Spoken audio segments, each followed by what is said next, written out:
Imagine a world made entirely of water and rock. The year is 1890. 10 miles from the nearest shore, you stand atop a granite column that rises defiantly from the dark Atlantic Ocean. Outside, the wind roars like a bear, tearing through the thick glass panels of the lighthouse. This sound never stops, a constant, low-frequency hum, vibrating through the soles of your boots and settling deep in your chest. Heavy, icy waves crash against the base of your tower, sending tremors upwards through the solid walls, even shaking the tea in your cup. But inside it is warm.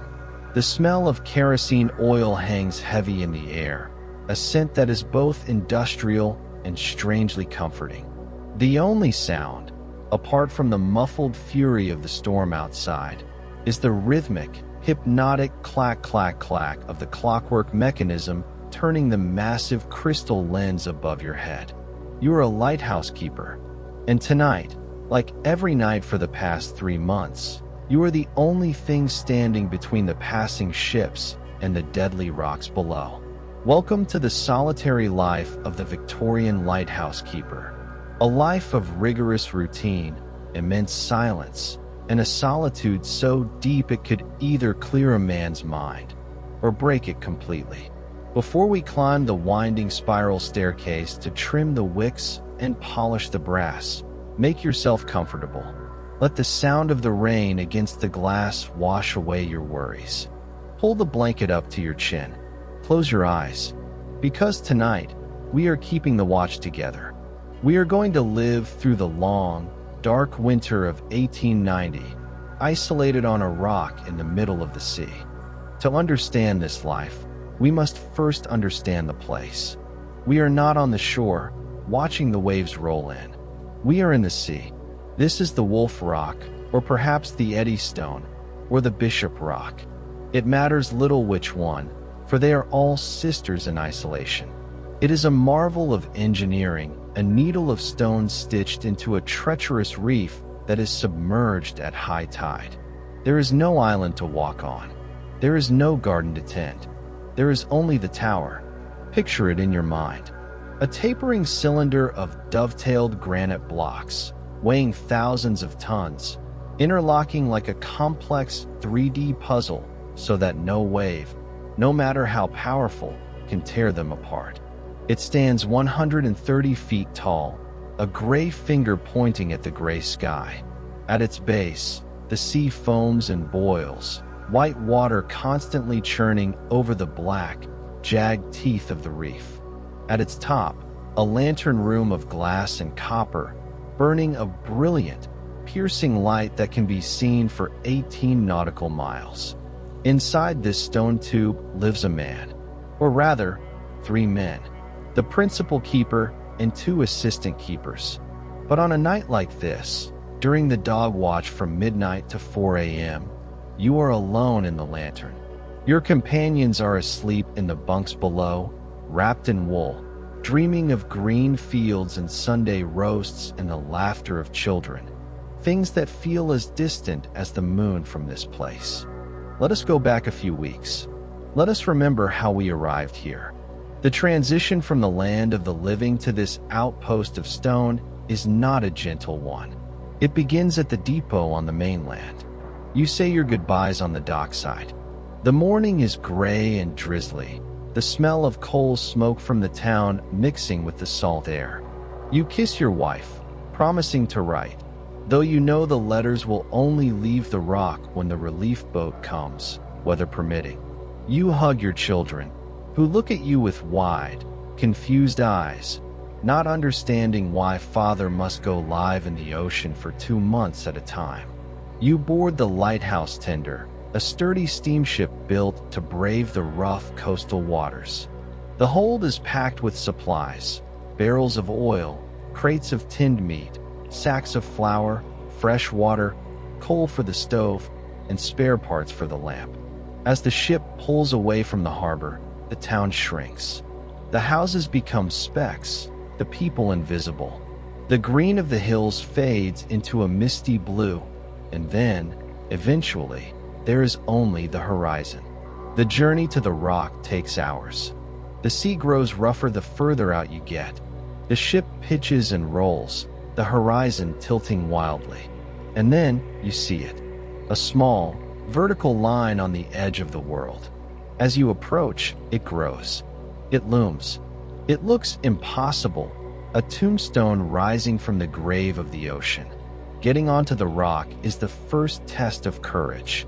There is no dock here, no jetty. The ship cannot get too close for fear of being dashed against the reef. It drops anchor a safe distance away, bobbing violently in the swell.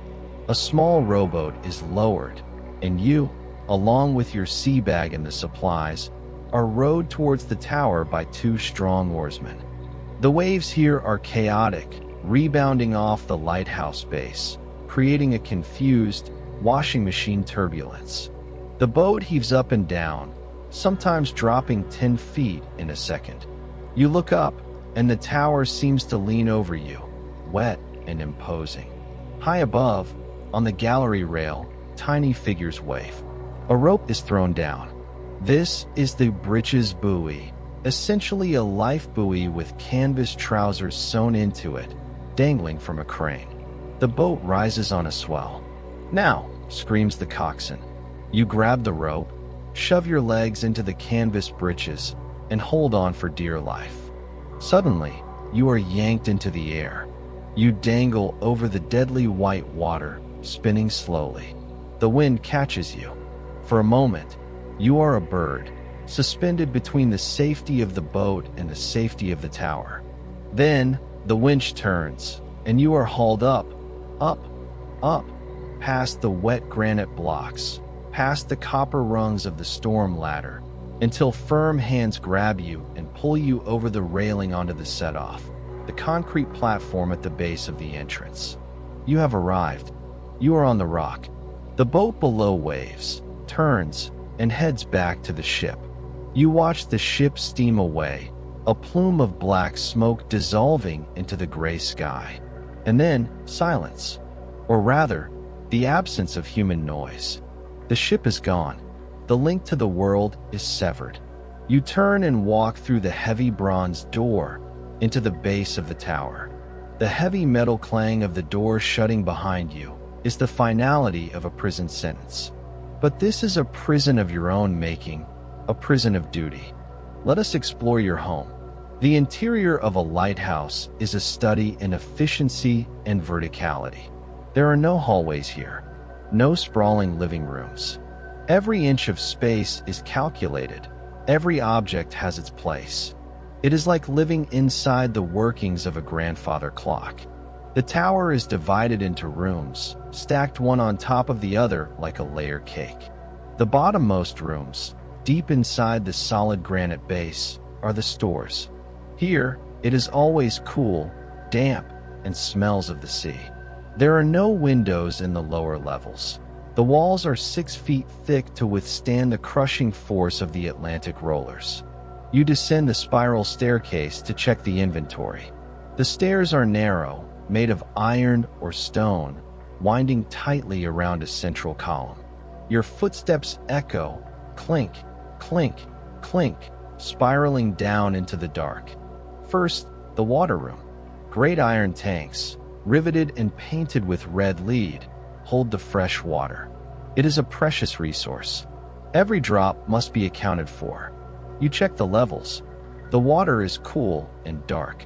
It tastes slightly metallic, but to a thirsty man, it is sweet nectar. You pump a bucketful for the kitchen above, the squeak of the hand pump echoing in the circular stone chamber. Above that, the coal and oil room.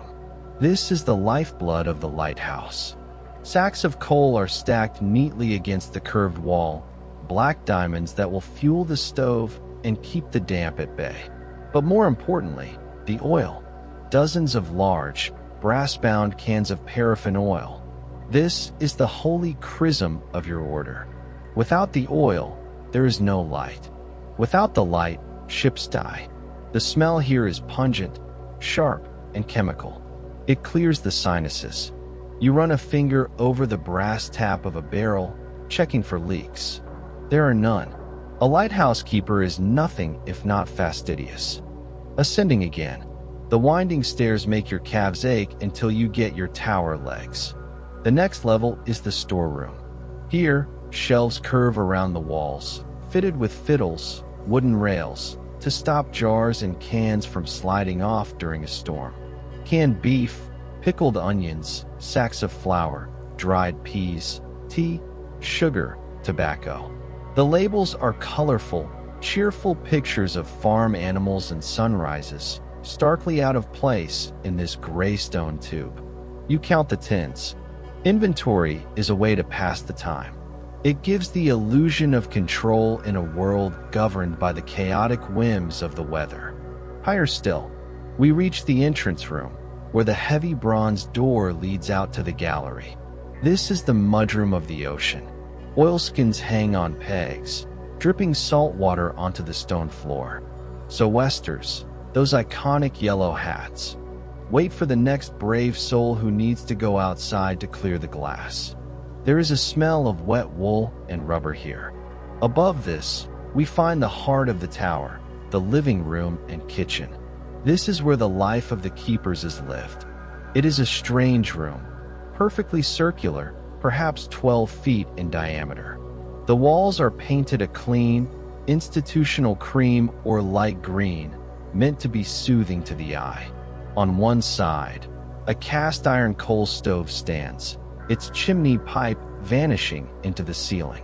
A kettle sits atop it, perpetually simmering, a wisp of steam rising like a prayer. The stove gives off a dry, radiant heat that wars against the creeping damp of the granite. Next to it, a curved dresser, custom-built to fit the arc of the wall, holds the crockery, heavy white plates and mugs with the insignia of the Trinity House, the authority that governs the lighthouses. There is a small, circular table in the center. It is bolted to the floor. The chairs are heavy oak, also capable of being secured. Everything here must be stormproof. When a massive wave strikes the tower, the whole structure shudders. It vibrates like a plucked cello string. If a teacup is not secured, it will dance across the table and shatter. You imagine the three keepers sitting here for their evening meal. The conversation is sparse. You have told all your stories. You know exactly how the assistant keeper likes his eggs. You know about the principal keeper's rheumatism and his daughter's wedding in Plymouth 3 years ago. You have had these conversations 100 times. So, you eat in companionable silence, the scrape of cutlery on china the only sound, underscored by the wind outside. Books are precious here.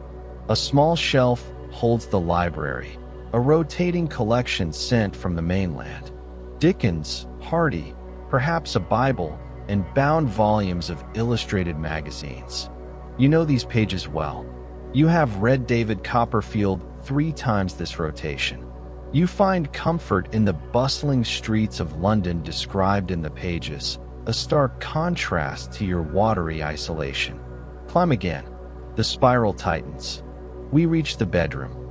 It is another circular chamber, lined with curved bunks built into the walls like the berths of a ship. Privacy is a luxury you cannot afford. Curtains can be drawn across the bunks, offering a thin veil of separation, but you can hear every snore, every toss and turn of your watchmates. The mattresses are stuffed with horsehair or straw, covered in rough wool blankets. They smell of sleep and stale air. When the storm is raging, sleeping here is a unique experience. The wind screams around the curvature of the tower, creating a weird, aerodynamic whistling effect. It sounds as if giant hands are rubbing the outside of the walls. And the vibration. When a green sea, a solid wall of water, hits the tower, the impact is felt before it is heard. A deep thud that jars your teeth, followed by the hiss of tons of water cascading down the sides of the masonry. You lie in your bunk, staring at the curved ceiling, trusting in the engineers who died 50 years ago, trusting that they mixed the mortar right, that they cut the granite true. You are a flea living inside a reed in a hurricane.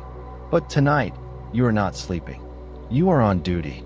You leave the sleeping men behind, their breathing steady and slow, and you climb the final set of stairs. These are steeper, narrower. The air grows cooler as you ascend, moving away from the stove and towards the glass. You emerge into the service room. This is the brain of the lighthouse. It sits directly beneath the lantern room. Here, the granite walls end, and the structure becomes iron and glass. The service room is functional, sparse.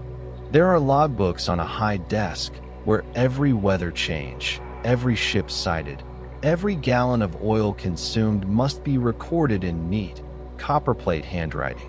Inkwells are set into the desk to prevent spilling. In the center of the room stands the pedestal that supports the optic above. And here is the weight tube. You see, the light rotates not by electricity, that is a dream of the future, but by clockwork. A massive weight, suspended on a cable, descends slowly down the center of the tower, powering the gears that turn the lens. Every hour, the keeper must win the mechanism. It is a physical act of devotion. You grasp the heavy iron handle of the winch. Crank, click, crank, click. You feel the resistance of the weight, tons of lead being pulled back up the shaft. It takes muscle. It takes rhythm. It is the heartbeat of the tower. If you stop, the light stops. If the light stops, the distinctive character of the flash, the code that tells sailors this is Wolf Rock, disappears. And a steady light might be mistaken for a ship's masthead, leading vessels to their doom. So you wind. You are the engine. You are the timekeeper. The service room also holds the spare burners, the wicks, the cleaning cloths, the rouge powder for polishing the glass. Everything is impeccably clean. Brass surfaces gleam like gold. There is no dust here. Dust is the enemy of light. The Trinity House inspectors are ruthless. A smudge on the brass could mean a fine or dismissal. So you polish. You polish until you can see your own distorted reflection in the copper pipes, a tired face with a beard that has grown thick over the weeks. You check the barometer on the wall. The glass is falling. The pressure is dropping. The storm is not over. It is deepening. You note this in the logbook.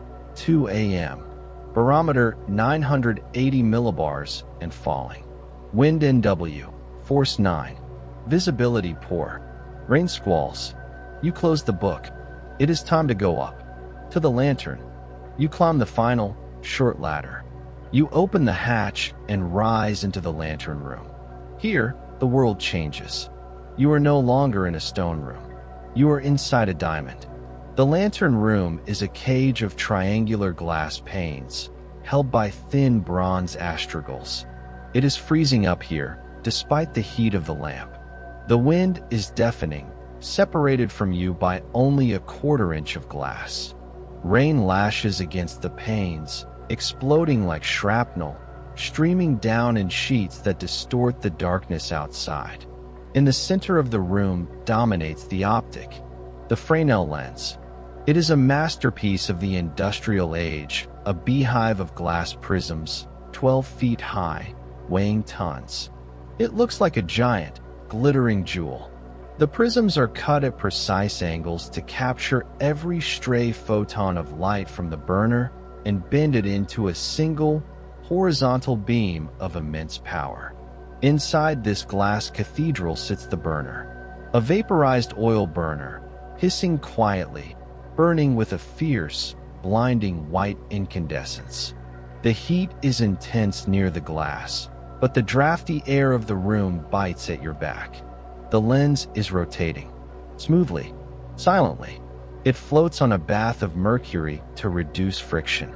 As it turns, the beams of light sweep around the room. Flash. Darkness. Flash. Darkness. The beams cut through the rain outside, illuminating the driving droplets for a split second, turning the storm into a shower of diamonds, before swinging out over the black, roiling ocean. You stand there, mesmerized. This is your charge. This fire. You are the Vestal Virgin of the Victorian age, tending the sacred flame. You check the flame height. It must be perfect, too high, and it smokes, soot blackening the precious prisms. Too low, and the light loses power. You adjust a valve, a microscopic turn. The hiss changes pitch slightly. Perfect. You take a linen cloth. You wipe a smudge from the glazing. You check the rotation speed with your pocket watch. The beam must flash every 15 seconds. Not 14, not 16, 15. You are alone, 10 miles from land, suspended 100 feet above a raging sea, inside a glass box, tending a fire. It is terrifying. It is boring. It is beautiful. This is your life. And the night has only just begun. You remain in the lantern room. Time here behaves differently than it does on land. On land, time is measured by the passing of trains, the opening of shops, the setting of the sun. Here, time is a circle.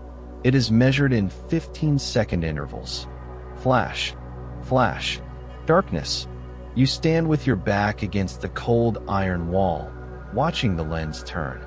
The beauty of the Fresnel lens cannot be overstated. It is a jewel the size of a carriage. As it rotates, the prisms catch the light from the central burner and refract it, splitting it into a spectrum of colors at the very edges. Tiny rainbows dancing on the copper walls before the main beam sweeps them away. But looking at it for too long can be dangerous. They call it the mesmerism. The rhythmic flashing, combined with the drone of the wind and the hum of the air vents, can induce a trance-like state. Keepers have been known to stare into the light until they lose all sense of self, freezing in place while the wick burns low and the pressure drops. You shake your head, forcing yourself to look away, to focus on the brass handrail, on the condensation dripping down the glass. You must stay alert. The storm outside is shifting gears.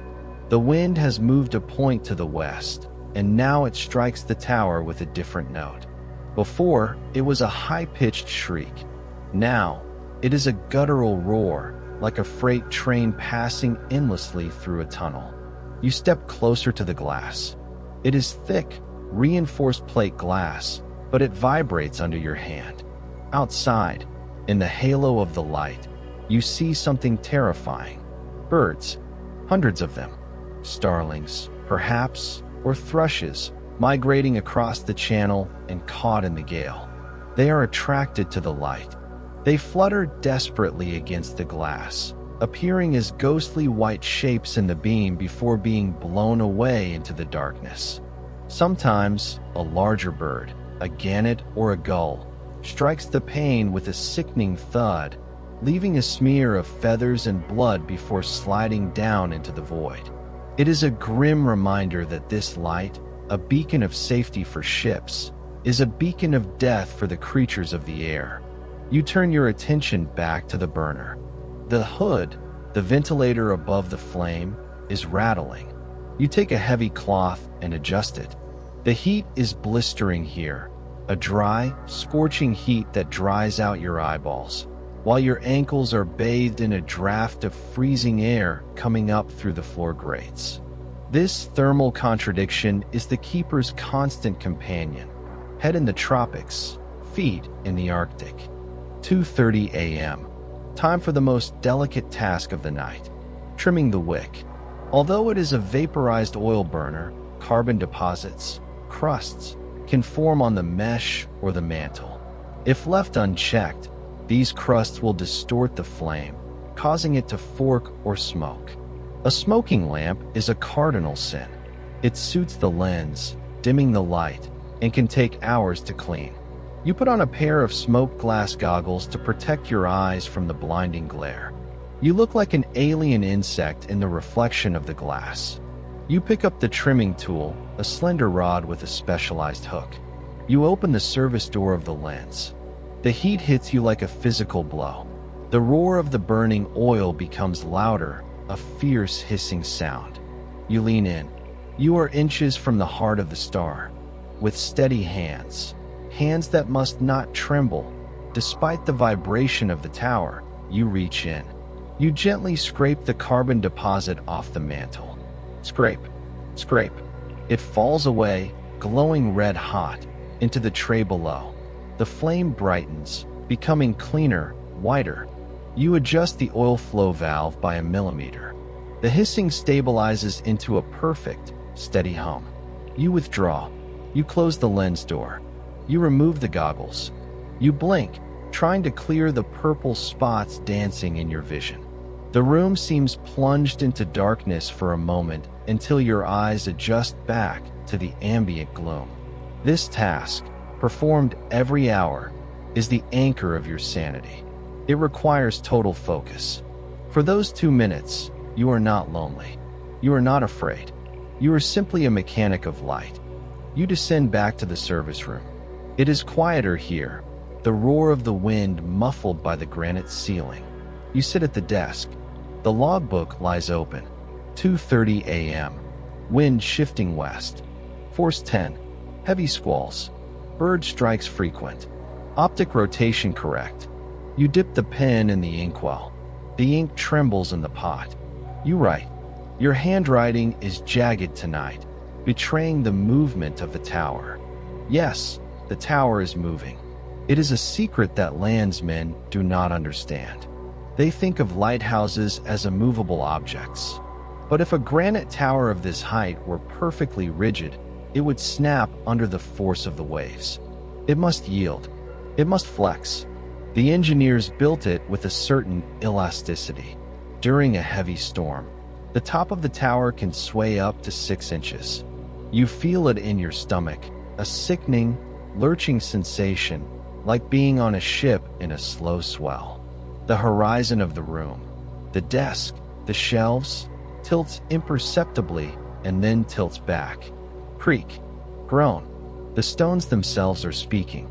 The dovetail joints, locked together under immense pressure, grind against each other. It is a low, moaning sound, as if the tower itself is in pain. You try not to think about the thousands of tons of rock above your head. You try not to think about the stories of the old Eddystone Lighthouse, the wooden one, which was swept away in the Great Storm of 1703. The keeper of that lighthouse, Henry Winstanley, had famously boasted that he wished to be in his tower during the greatest storm that ever blew. He got his wish. The morning after the storm, there was nothing left. No tower, no Winstanley, just a twisted piece of iron sticking out of the rock. You push that thought away. You are safe. This is the Victorian age. This is the age of iron and steam and engineering. This tower has stood for 20 years. It will stand for 20 more. But then, the rogue wave hits. It is different from the others. The rhythm of the storm is a chaotic drumbeat, but this is a cannon blast. You hear it before you feel it, a silencing of the wind, a momentary vacuum as a massive wall of water rises up the side of the tower, blocking the airflow. Wham! The impact is momentous. The whole tower jumps. Not sways, jumps. The inkwell chatters on the desk. A tin cup rattles on the shelf. The vibration rings through the structure like a bell struck by a hammer. For a second, your heart stops. You hold your breath, waiting for the sound of cracking stone, for the rush of cold water. But the tower holds. The water recedes, rushing down the sides with a sound like 1,000 snakes hissing. The wind resumes its howling. You let out a breath you didn't know you were holding. You look at your hand. It is shaking. You clench it into a fist until the knuckles turn white. Just a bit of a splash, you whisper to the empty room. Your voice sounds thin and strange. You haven't spoken aloud in 4 hours. You decide to go down to the living room. You need tea. Strong, sweet tea. As you descend the spiral stairs, passing the sleeping quarters, you pause. You listen to the breathing of your colleagues. The principal keeper, old Thomas, snores with a wet, rattling sound. He is a heavy sleeper, thank God. The other assistant, young Arthur, breathes quietly, almost imperceptibly. You envy them. They are unconscious. They are away from the storm. But you also feel a strange resentment. Why are you the one awake? Why must you bear the weight of the vigil while they drift in dreams of soft beds and warm firesides? This is the seed of keepers' nerves, the petty grievances that grow in the hothouse of isolation. In a lighthouse, you cannot walk away from an argument. You cannot leave the room. You are trapped in a cylinder with two other men for months. Every habit becomes a torture. The way Thomas chews his tobacco. The way Arthur hums the same tune while polishing the brass. These things can make you want to scream. There is a story, perhaps true, perhaps a fable told to scare the rookies, about the Smalls Lighthouse tragedy of 1801. Back then, there were only two keepers, Thomas Howell and Thomas Griffith. They were known to dislike each other. Quarrelsome, they called them. During a storm just like this one, Griffith fell ill. He died in his bunk, ravaged by fever. Howell was left alone with the corpse. He couldn't throw the body into the sea. The authorities might suspect foul play, given their known hatred for each other. He had to keep the body. But the smell, the decomposition, the living quarters became unbearable. So, Howell built a makeshift coffin from the wood of the interior bulkheads. He dragged the body of his enemy out onto the gallery rail and lashed it there, upright, tied to the stanchions. For weeks, the storm raged. Howell tended the light alone, inside. But outside, the wind whipped the coffin apart. The body of Griffith remained tied to the rail. The wind caught the dead man's arm, and with every gust, the frozen limb would flap against the window of the lantern room. Thump, thump, thump. Imagine that. Alone in the tower, winding the clock, while your dead companion taps on the glass, beckoning you to join him. When the relief boat finally arrived months later, Howell was alive, but his hair had turned snow white. He was never the same. You shake your head violently, physically dispersing the memory of the story. You are in the living room now. The coal stove is glowing behind its grate. You rattle the kettle. It's still hot. You pour the tea. The steam rises. You cup your hands around the mug, feeling the warmth seep into your palms. You sit at the bolted-down table. You look at the empty chair opposite you. Is it empty? In the peripheral vision of a lighthouse keeper, nothing is ever truly empty. The brain, starved of new visual stimuli, begins to invent them.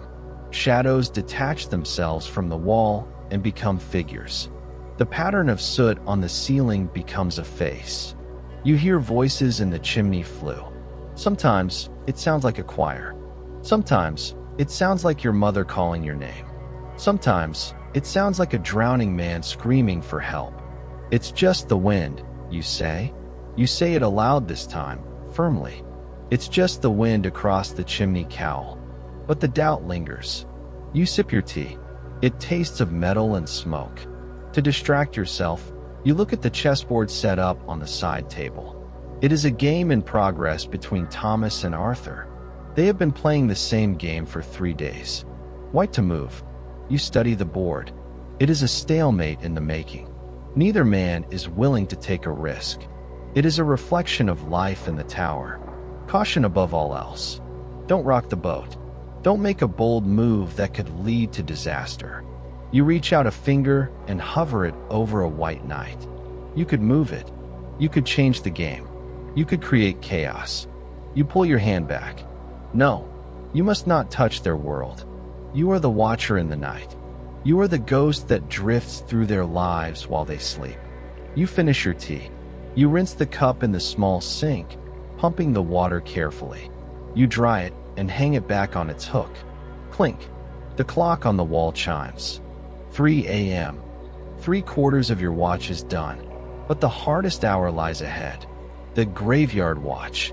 The hour when the body's temperature is lowest, when the will to stay awake is weakest, when the ghosts are boldest. You must go back up. You must win the wait. You must tend the fire. You begin the climb again. Up through the bedroom, up through the service room, up to the lantern. As you emerge into the light, something is different.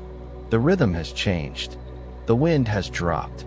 Not completely, but the chaotic fury has abated into a steady, mournful drone. The rain has stopped lashing the glass. You look out. The darkness is absolute, but the beam cuts through it with renewed clarity. And there, in the distance, perhaps 3 miles out, you see it. A light, not a star, not a reflection. A ship, a tiny, yellow pinprick of light, bobbing in the obsidian wilderness. A steamship, battling the swell, heading southwest. You watch it breathlessly. It is the first sign of other human life you have seen in 2 weeks. It is fragile. It looks like it could be snuffed out in an instant. You feel a surge of fierce protectiveness. You check your light. It is burning bright. It is sweeping perfectly. Here I am, you think. I am here. Keep away. Keep away from the rock. I have you. I am watching. The ship moves slowly across your field of view. It does not come closer. It sees you. It alters course slightly, correcting its path, guiding itself by your star. You realize then the profound paradox of your existence. You are utterly alone, yet you are the most important connection to humanity for those sailors. You are isolated so that they may be safe. You are the anchor. You watch the ship until its light fades over the horizon, swallowed by the curvature of the earth. You are alone again, but the feeling of dread has lifted slightly, replaced by a cold, hard sense of purpose. You walk to the winch. You grasp the handle. Crank. Click. Crank. Click. The weight rises. The time is bought. The light turns. The night wears on. 4 a.m. The dog watch is technically over, but the sun has not yet risen. This is the gray hour, the hour of ghosts. The adrenaline of the storm has faded, leaving a heavy, leaden fatigue in your limbs.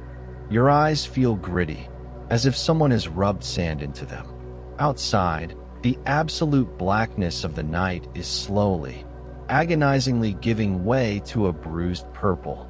The storm has not ceased, but the visibility is improving.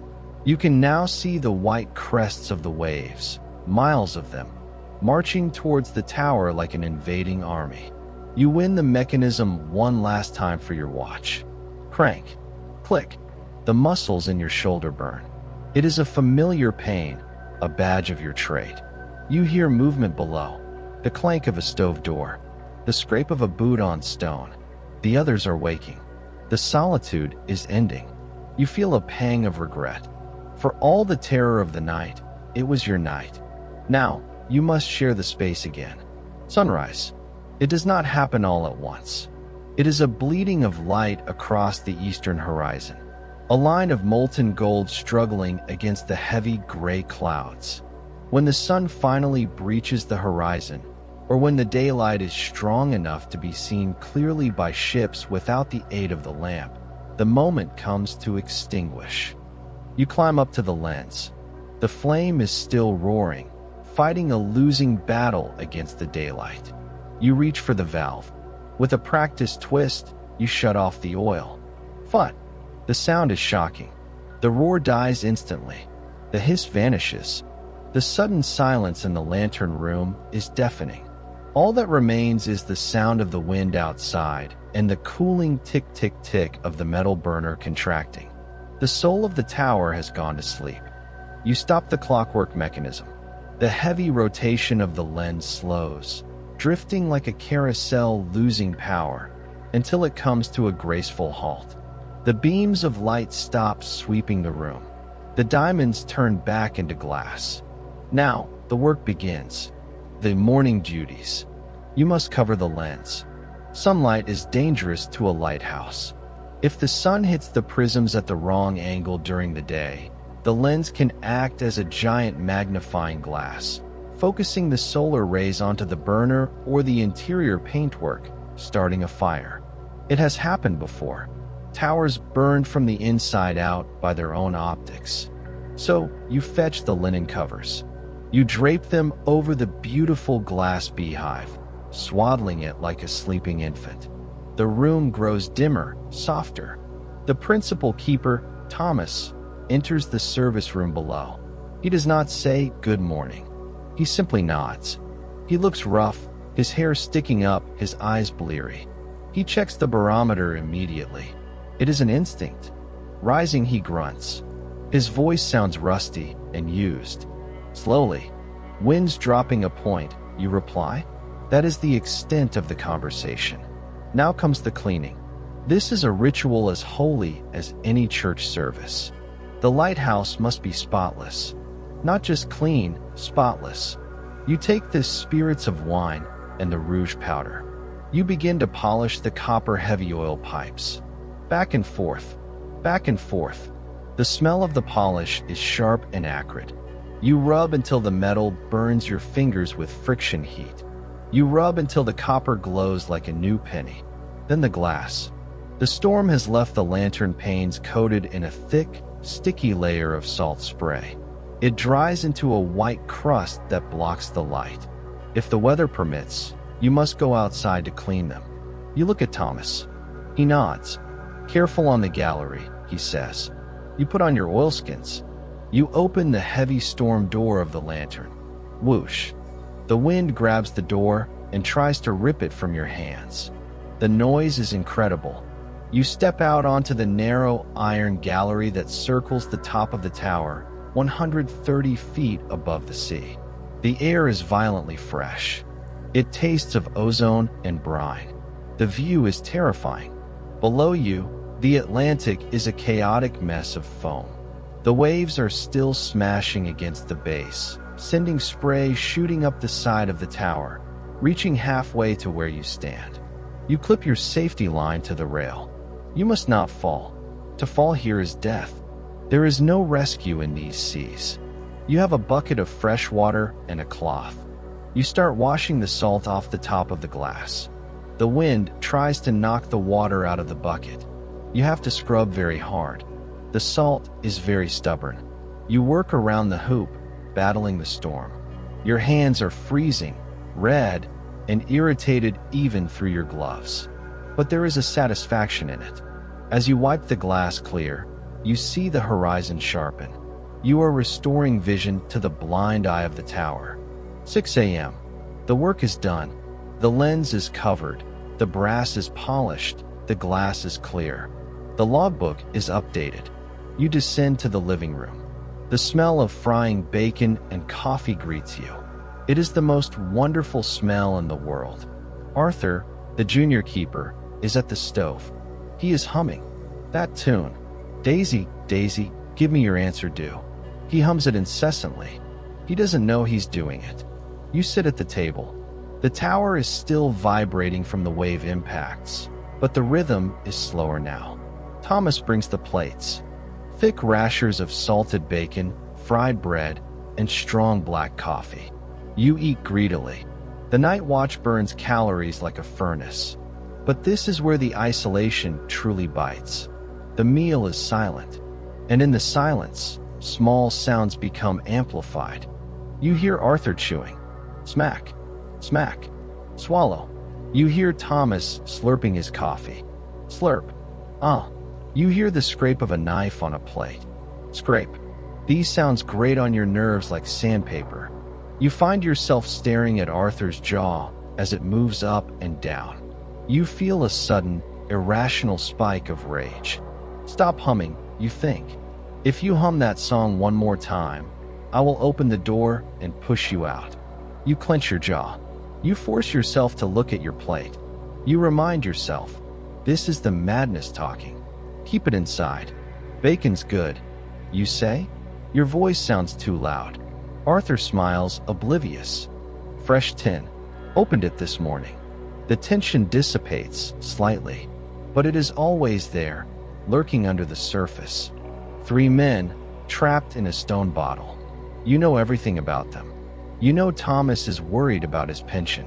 You know Arthur is writing love letters to a girl in Penzance that he never sends. You know the smell of their socks, the sound of their coughs. There are no secrets here, and that is the burden. After breakfast, the tide begins to turn. Low tide is approaching. This is the only time the rock itself is visible. The reef upon which the tower stands emerges from the receding water like the back of a black leviathan.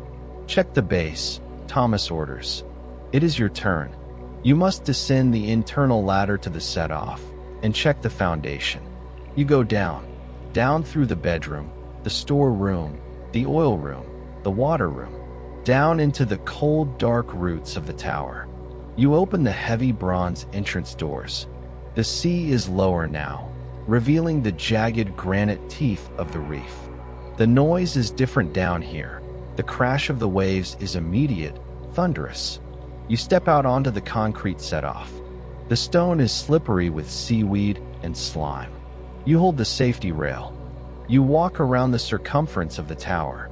You are looking for damage. Did the storm loosen a block? Did the waves hurl a boulder against the masonry? You find something on the north side.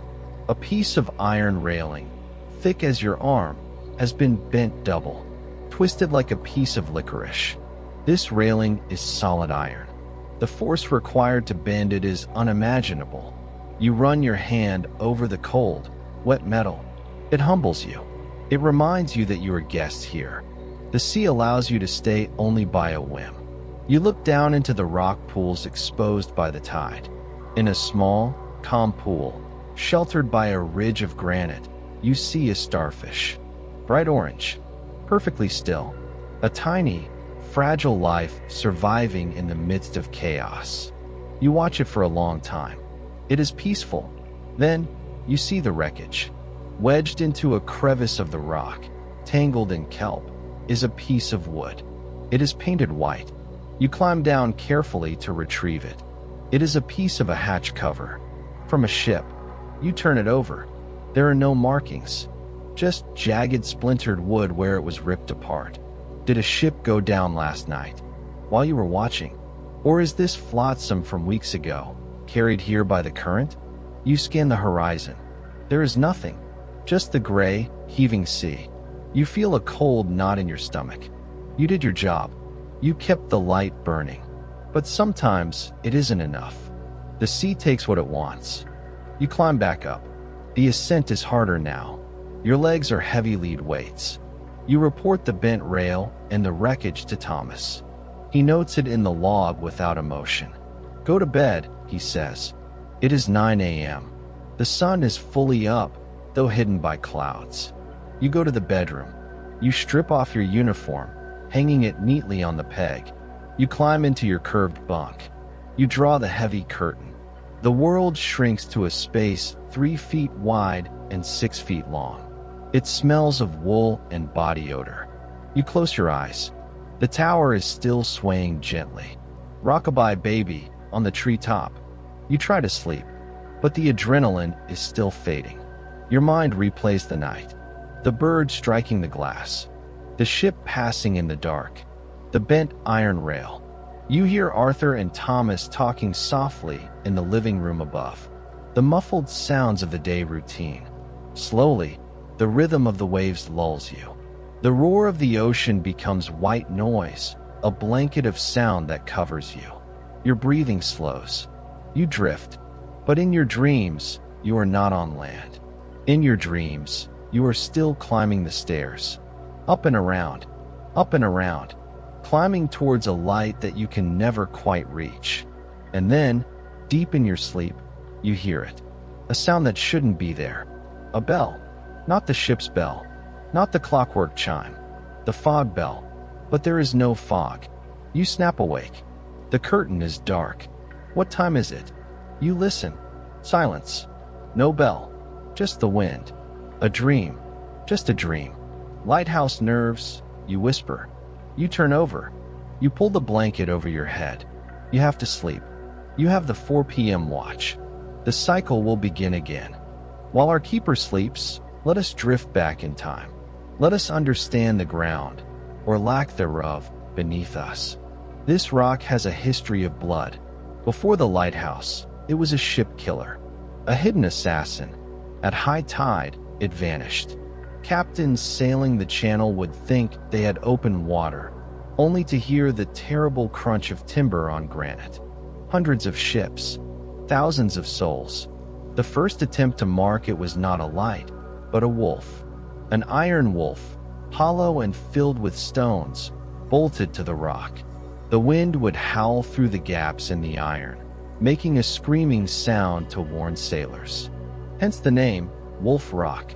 But the sea ripped the iron wolf away in a single winter.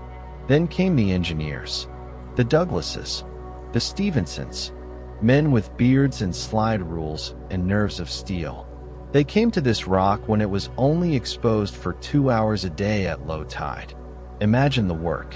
Masons jumping from boats onto slippery seaweed, chiseling the granite for an hour, waist deep in freezing water, before the tide rushed back in and forced them to retreat. It took years just to prepare the foundation. Every block of this tower was cut on the mainland to a precision of a millimeter. Every block dovetails into its neighbor not just sideways, but vertically. The tower is essentially one single, solid stone. During construction, workers were swept away. Limbs were crushed. It was a war against the ocean. And the ocean fought back every day. When you sleep in this tower, you are sleeping inside a monument to human stubbornness. You are sleeping inside a victory. But it is a precarious victory. The ocean has time. The ocean has patience. The tower will eventually fall. Maybe not today. Maybe not in 100 years. But one day, the wolf will reclaim his territory. Harika, Hakayanin bu Balyamond. Fertinanin Geralta Sundan Daha Korkutiku, Bersaya Jesiorus, Sesislik ve Sis. Ve Ardindan Gelen. Denise Fennery Bexalaranin in Baya Kabusu Olin OSES. You wake with a start. For a moment, you do not know where you are. The curve of the wall, the smell of damp wool, the dim light filtering through the curtain, it is alien to you. You reach out for your wife, but your hand hits cold stone. Then, the memory rushes back. The wolf, the rock, the ocean. You sit up, rubbing your face. Your mouth tastes stale. You check your pocket watch hanging on a nail.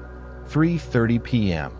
You have slept for 6 hours, but it feels like 10 minutes.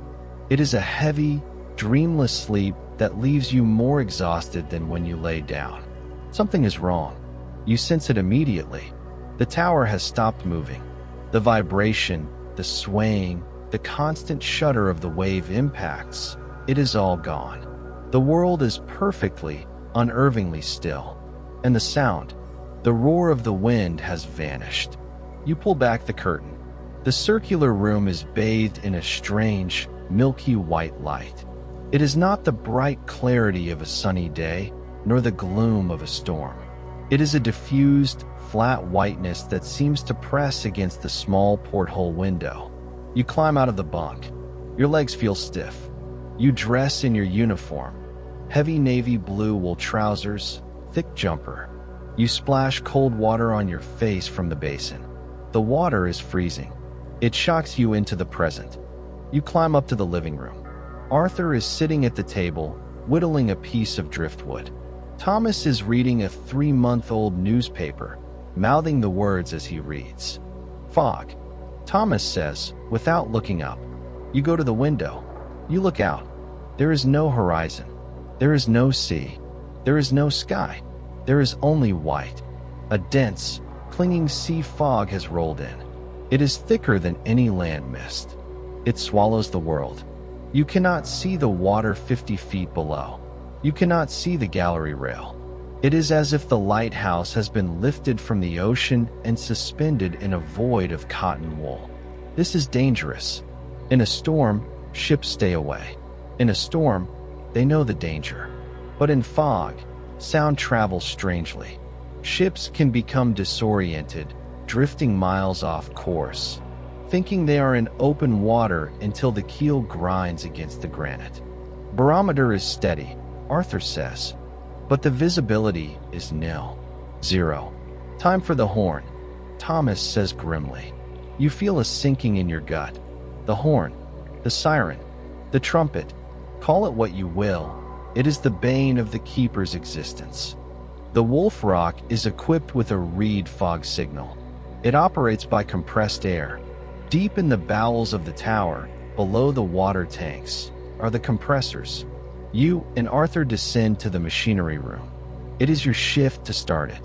You prime the engine. It is a caloric engine or perhaps an oil engine, depending on the year of our update.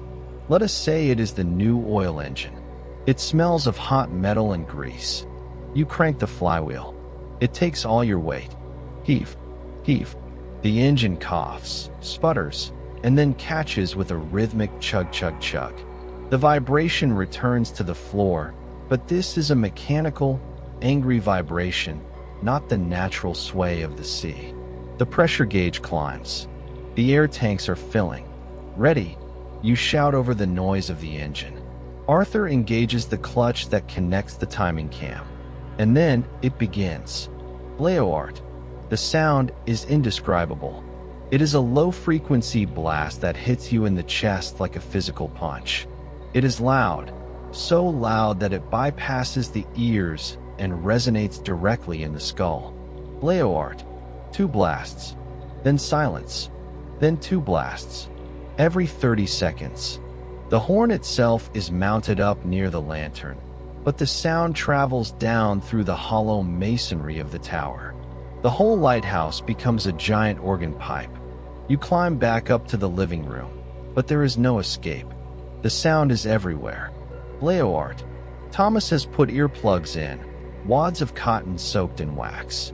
You do the same. It dulls the sharpness, but it cannot stop the pressure. This is your life now, for as long as the fog lasts. It could be hours. It could be days. There are records of fogs lasting 3 weeks. 3 weeks of a blast every 30 seconds. You try to read. Bleoart. You lose your place on the page. You try to write a letter home. Bleoart. The pen slips. You look at Arthur. He is staring at the wall. He is counting. You can see his lips moving. He is timing the blasts, waiting for the next one. This is how men break. It is not the solitude. It is the sensory deprivation combined with sensory overload. The white void outside offers nothing for the eye, while the horn destroys the peace of the ear. 4 p.m., your watch begins. You go up to the lantern room. If the fog is thick by day, it is hallucinogenic by night. The sun sets, but you barely notice. The white gray turns to a dark, oppressive gray. You light the lamp. The vaporized oil burner hisses into life. But tonight, the beam does not sweep the ocean. The beam hits the wall of fog and scatters. It creates a backscatter effect. The lantern room is filled with a blinding, milky glare. It is like being inside a ping-pong ball that is lit from within. You cannot see the glass panes. You cannot see the gallery. You are standing in a cloud of luminous white light. And the horn, Bleoart. Up here, near the trumpet, the noise is cataclysmic. You wear heavy industrial earmuffs, but your teeth rattle in your jaw with every blast. You retreat to the service room, just below the lantern. It is slightly quieter here. You sit at the desk. You open your letter pad. You promised your wife you would write. My dearest Mary, I hope this letter finds you well and the children are obedient. The weather here has been. You stop. How do you describe this? How do you tell her that you are currently trapped inside a screaming white ghost? The weather has been variable. We had a bit of a blow last night, but the tower stood firm as always. The food is good. Thomas made a stew yesterday. You are lying. The stew was watery and burnt. But you cannot worry her. I miss the garden. I miss the smell of the earth after rain. Here, everything smells of oil and salt. I try to remember the color of the roses by the gate. Bleoart. The pen jerks. A blot of ink spreads across the word roses, turning it into a black Rorschach test. You stare at the ink blot. It looks like a spider. No, it looks like a cracking in the rock. You tear the page out. You crumple it up. You cannot write. To write is to admit how far away you are. To write is to bridge the gap, and right now, the gap feels too wide to bridge. You put the pen down. You will try again when the sun shines. If it ever shines again. Night deepens. 8 p.m. You are standing in the lantern room again. The mesmerism is stronger in the fog. The rotating beams create spinning wheels of light in the mist. It is dizzying. You stare out into the white void, and then you see it. A shape, dark, tall, moving through the fog, just beyond the glass. Your heart hammers against your ribs. Someone is out there. Someone is walking on the gallery. You rush to the door. You throw it open. Hello. You scream over the wind and the horn. Leoart. You step out onto the wet iron grating. The fog swirls around you, cold and clammy. It clings to your eyelashes. There is no one. Of course there is no one. You are 10 miles from land. You are 130 feet in the air. But you saw it. A man, wearing a sou'wester. You grip the rail. Get a hold of yourself, you hiss. It's a shadow. It's a reflection. But the doubt implants itself. The story of the Smalls lighthouse returns. Thomas Griffith, the dead keeper, tied to the rail. You walk around the gallery, checking. You force yourself to look into the dark corners. Nothing. Just the wet iron, the dripping condensation, and the endless, suffocating white. You go back inside. You lock the door. You check the lock twice. Midnight approaches. The end of your watch. Thomas comes up to relieve you. He looks tired.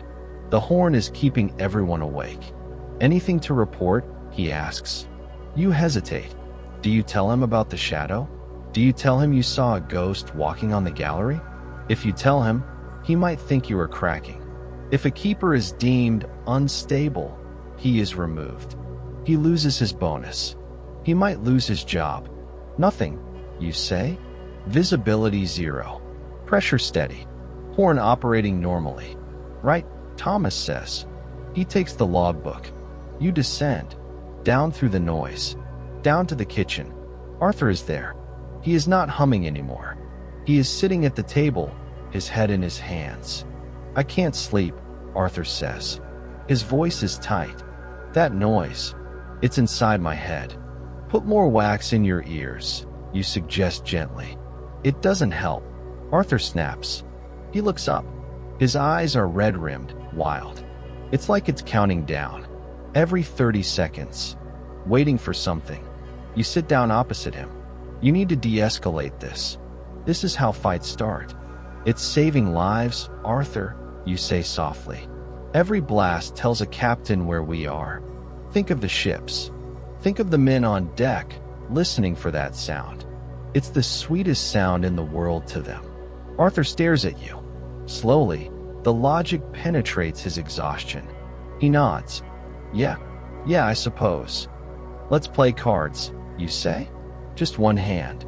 You fetch the deck. The cards are soft and swollen with the dampness of the air. You deal. The familiar ritual of shuffling helps. Snap, snap, snap. Leoart. You play. You don't talk. You just play cards in the belly of a screaming stone beast, while the world outside ceases to exist. You finally go down to your bunk. You lie in the dark. Leoart. You count the seconds. 1, 2, 3, 28, 29. Leoart. It is a torture device. But strangely, your body is adapting. The exhaustion is overpowering the noise. Your brain is starting to filter it out, turning it into a rhythmic lullaby. You drift into a shallow, troubled sleep. In your dream, the fog is not outside. The fog is inside the tower. It is filling the room, rising like water. You try to climb the stairs, but they spiral endlessly upward. And at the top, the light is gone.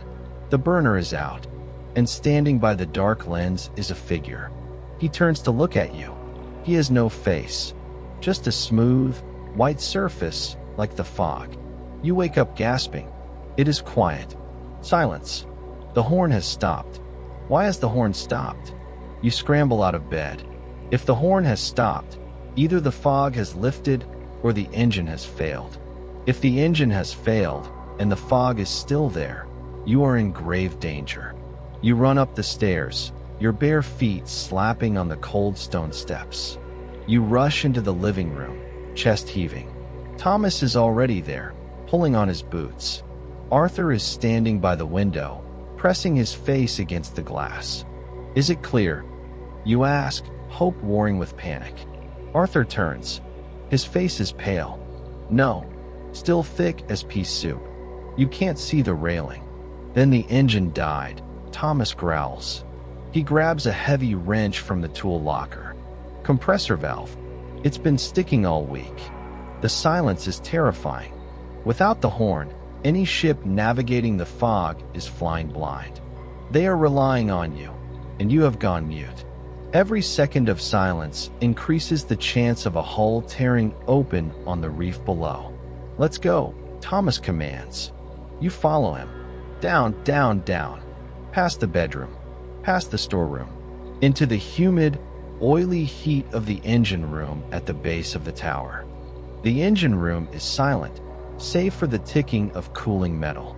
The smell of burnt rubber hangs in the air. The massive iron flywheel of the compressor is still, like a dead giant. Thomas kneels by the intake valve. He shines a lantern. Seized, he spits. Carbon buildup, or a broken spring. This is the nightmare scenario. Fixing a complex machine by the light of a kerosene lamp in the belly of a rock, while invisible ships might be sailing to their doom overhead. Arthur stripped the casing. Thomas barks. You, he points to you. Get the spare spring and the oil can. And pray. The next 20 minutes are a blur of frantic, sweaty labor. The air in the small room grows hot and suffocating.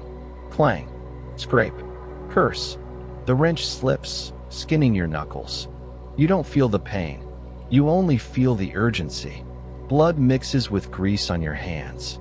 You hand the spring to Thomas. His hands, usually shaking with age, are steady now. He is a master mechanic in his element. He fits the spring. He greases the valve. He reassembles the casing. Stand back, he warns. He grabs the starting handle. He heaves. The flywheel turns. Cough. Splutter. It dies. Again. You join him, both of you grabbing the handle. 1, 2, heave. The engine catches. Chug. Chug. Chug, chug, chug. The rhythm returns. The pressure gauge needle begins to climb. You watch the needle. 10 psi. 20 psi. 40 psi. Engage. Thomas yells. Arthur throws the lever. Leoart. The sound returns.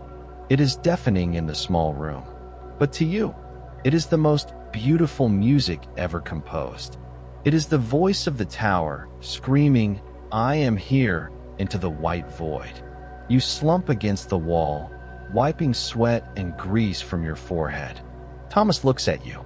For the first time in 2 months, he smiles.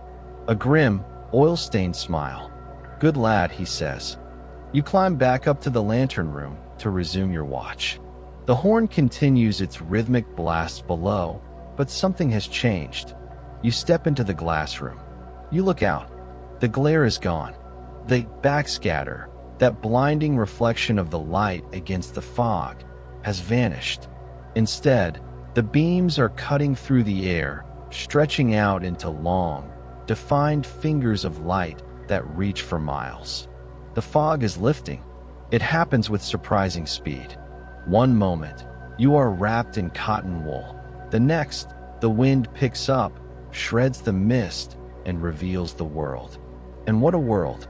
The sky above is a dome of velvet black, dusted with more stars than you have ever seen on land.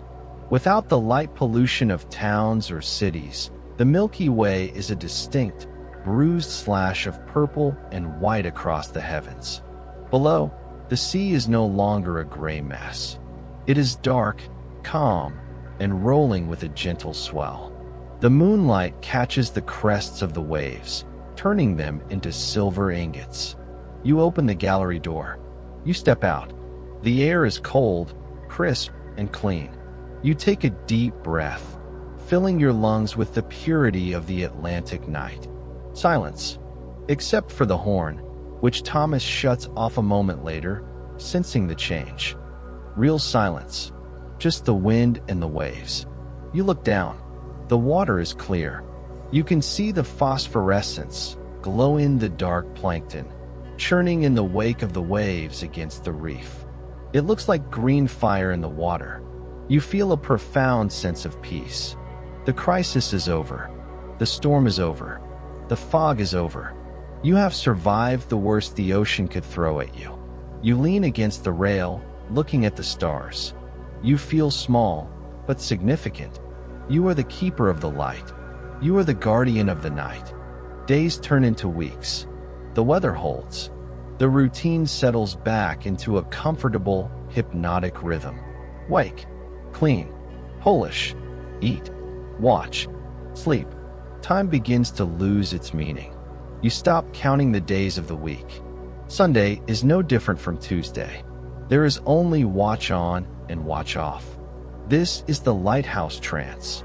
Your mind slows down. The frantic pace of the modern world, the newspapers, the politics, the worries about money, fades away. They seem like trivialities belonging to a different species. You find yourself staring at a seagull for an hour, marveling at the aerodynamics of its wing. You read the same page of a book 5 times, savoring the rhythm of the sentences. You polish a brass pipe that is already gleaming, just to feel the metal warm under your hand. You are becoming part of the rock. You notice changes in your companions too. The tension has evaporated. You move around each other in the kitchen like dancers, anticipating each other's moves without speaking. Arthur passes you the salt before you reach for it. Thomas pours your tea exactly when you enter the room. You have become a single organism. The Three Keepers, a three-headed hydra keeping the beast of the darkness at bay. Then, one morning, it happens. It is near the end of your 2-month rotation. You are on the gallery, scrubbing the guano from the railing, a never-ending task. You look to the horizon. The mainland is a faint blue smudge in the distance. You see a plume of black smoke. It is too thick to be a passing merchant ship, and it is heading straight for you. You squint. You pull your telescope from your pocket. You focus the brass tube. There it is. The Trinity House tender. The relief boat. Your heart does a strange double beat. It is a mixture of excitement and sudden, unexpected sadness. Boat, you yell down the hatch. Relief boat sighted. The cry galvanizes the tower. Suddenly, the slow, dreamlike atmosphere shatters. Arthur comes running up, grinning like a schoolboy. Is she there? Is she really there? He grabs the telescope. Yes, I see her. I see the flag. The anticipation is electric. They are coming. They are bringing fresh meat.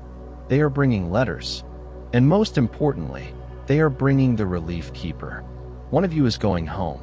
The next hour is a flurry of activity. You must prepare the tower for inspection. The boat brings not just relief, but the district superintendent. Everything must be perfect. You polish the lens one last time, rubbing until your arm aches. You sweep the stairs. You shave. You put on your best uniform jacket, the one with the polished brass buttons. You comb your hair. You pack your sea bag. As you fold your clothes that smell of damp and tobacco, you feel strange. You look at the curved bunk where you have slept for 60 nights. You look at the soot stain on the ceiling that looks like a face. You are leaving. You will go back to the land. Back to noise. Back to cobblestones and horses and people who talk too much. Back to your wife, who will seem like a stranger for the first hour.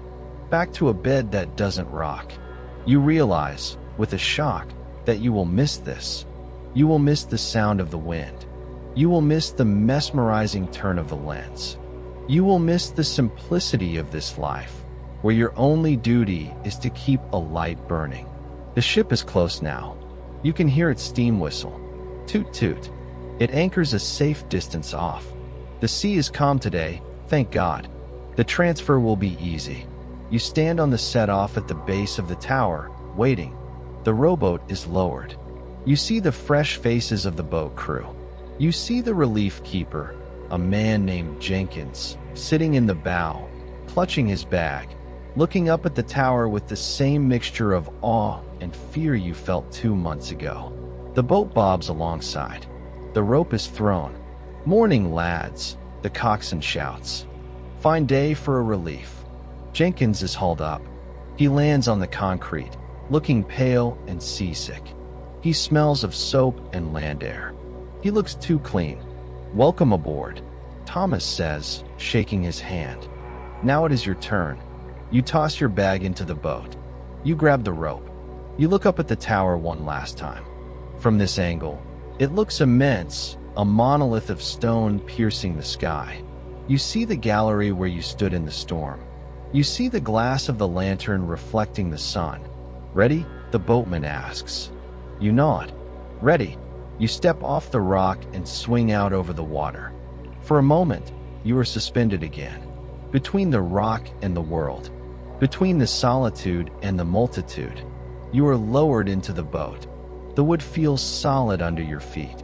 The boat rocks differently than the tower, a sharper, livelier motion. You sit down. You look back.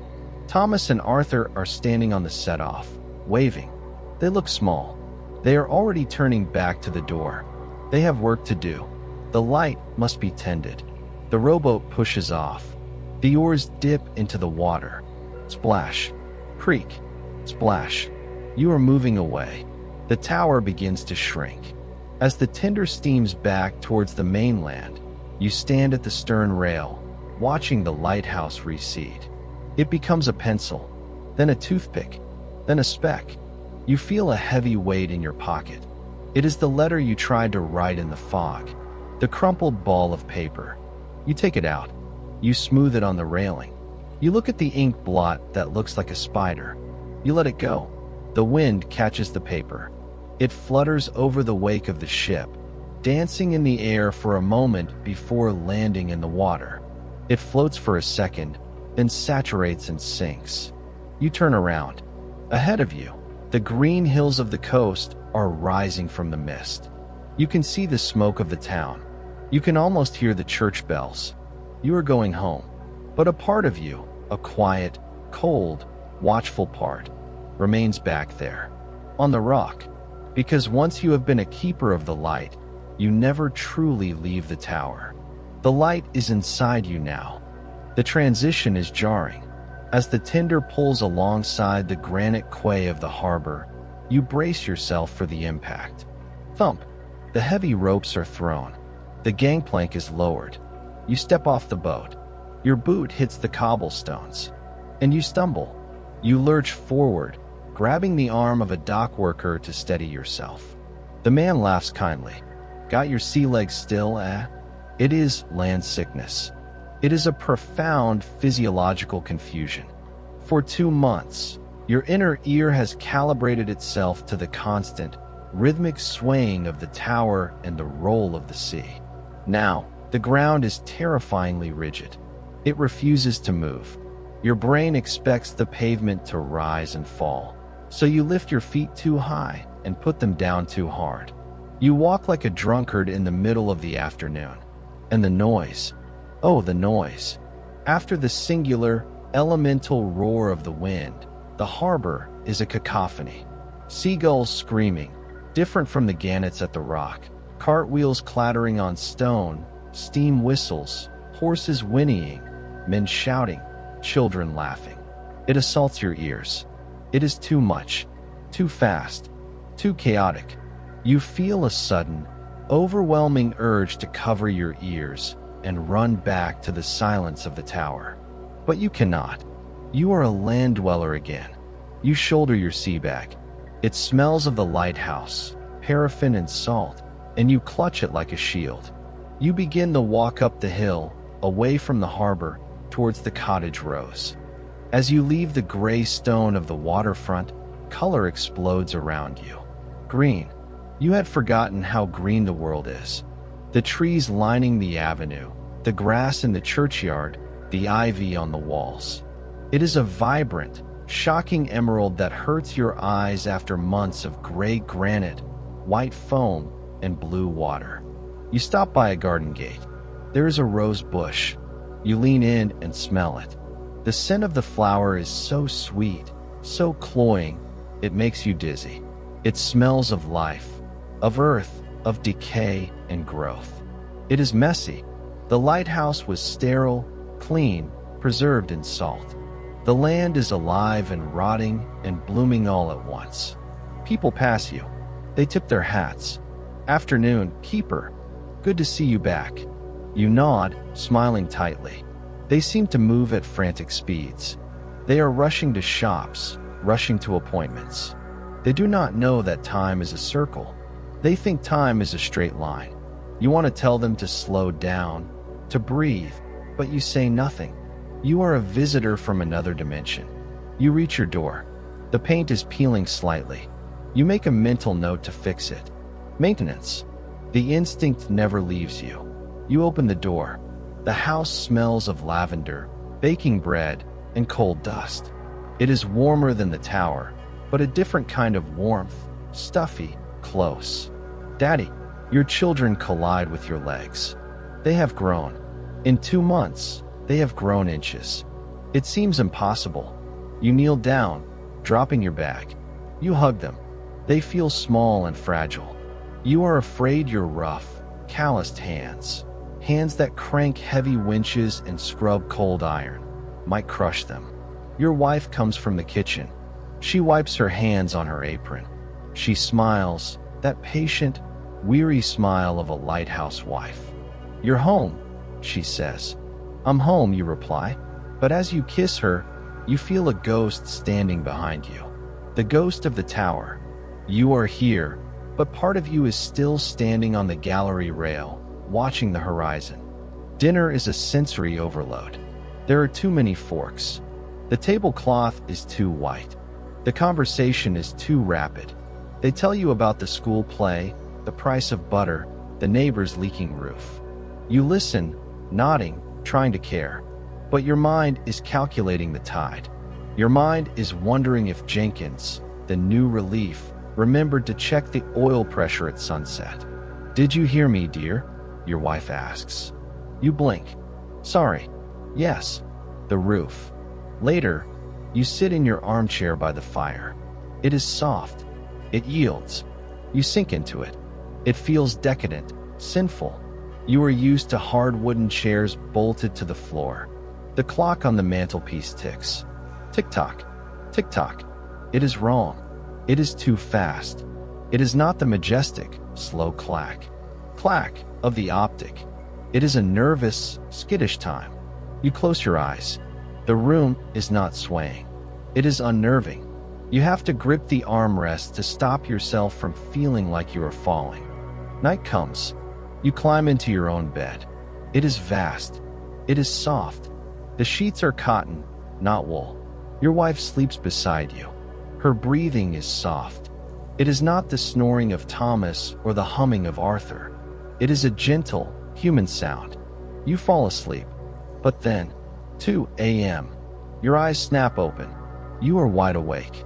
Your heart is pounding. The light. You need to trim the wick. You need to wind the weight. If you don't, the light will stop. Ships will die. You throw off the covers, scrambling out of bed, adrenaline flooding your veins. You stand in the dark room, confused, looking for the spiral stairs, looking for the lantern. You stumble against the wardrobe. Your wife stirs. "What is it? What's wrong?" Her voice breaks the spell. You stand there, shivering in your nightshirt. You look around the square room. The moon shines through the square window. There is no lantern. There is no optic. There is no ocean. You swallow.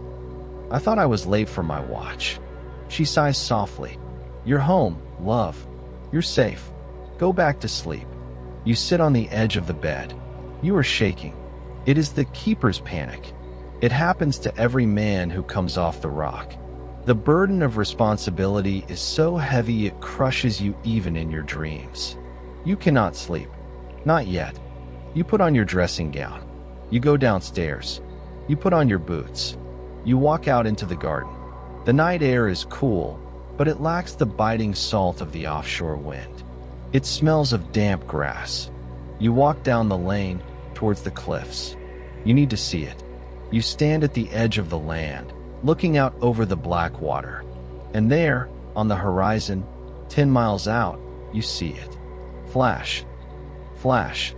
A tiny, brilliant star. A diamond blinking in the dark. The wolf.